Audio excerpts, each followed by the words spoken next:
This is the tutorial for Chapter 1, Section 4, Day number 2 on rewriting equations and formulas. So let's take a look at our first problem here. And so they're asking us to solve this formula for F. And so this is C represents degrees Celsius, F represents degrees Fahrenheit.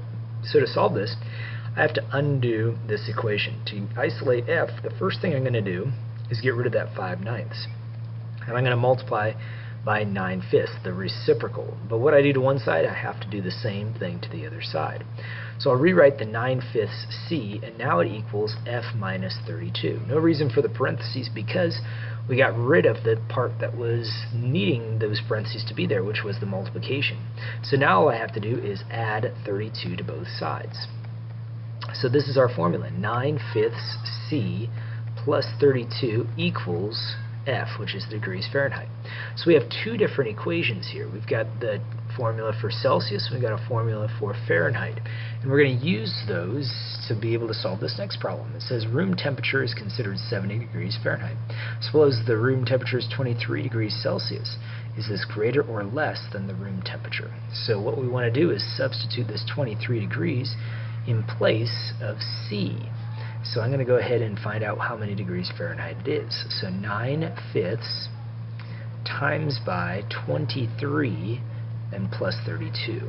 So when I do this, I don't see any cross canceling, so I'll go ahead and multiply across, and that gives me 27. And then I have to carry the 2. Oops.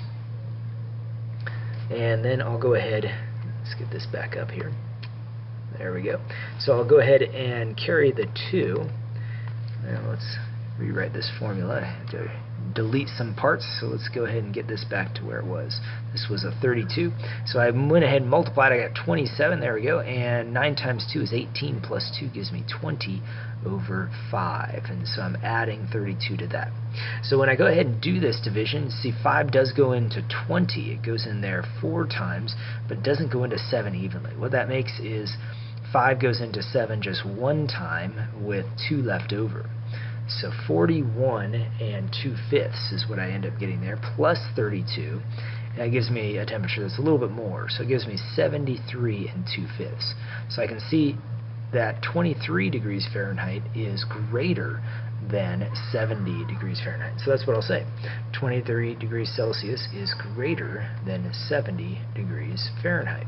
This is greater than the room temperature. So 23 degrees Celsius is greater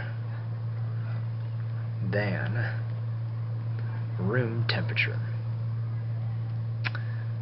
So let's go ahead and take a look at our next problem here. Here we have an interest problem. It says the formula for simple interest is given. And it's I equals PRT. I stands for interest, principal, rate, and time. The important thing is to make sure we change the rate to a decimal.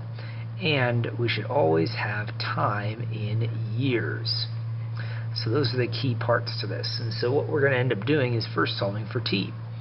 And so I'll rewrite my formula, I equals PRT. To get t by itself, I'm going to divide by PR. And so that leaves me with I, the interest, divided by the principal times the rate, equals the time in years. So now it gives me information. I'm going to substitute it in. 75, and then that's on top. P represents 500 times by the decimal form of 5%. So it's 0.05. This will equal t in years. So we do some work there.